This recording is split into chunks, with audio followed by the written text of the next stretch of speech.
ഇന്നത്തെ തിരുവചനം ആമോസ് 9-ാം അധ്യായം. കർത്താവ് പറയുന്നു, ബലിപീഠത്തിനരികെ കർത്താവ് നിൽക്കുന്നത് ഞാൻ കണ്ടു.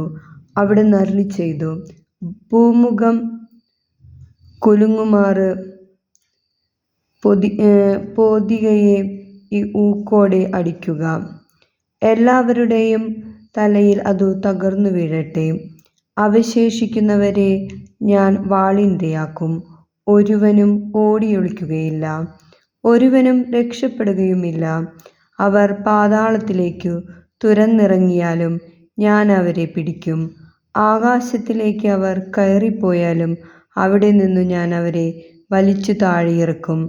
കാർമൽ ശൃംഗത്തിൽ ഒളിച്ചാലും അവിടെ നിന്ന് ഞാൻ അവരെ തിരഞ്ഞു പിടിക്കും.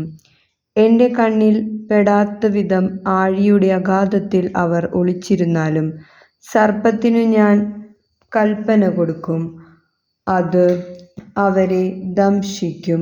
ശത്രുക്കൾ അവരെ പ്രവാസികളായി പിടിച്ചുകൊണ്ടു പോയാലും ഖഡ്ഗങ്ങളോട് ഞാൻ ആജ്ഞാപിക്കും, അതവരെ വധിക്കും.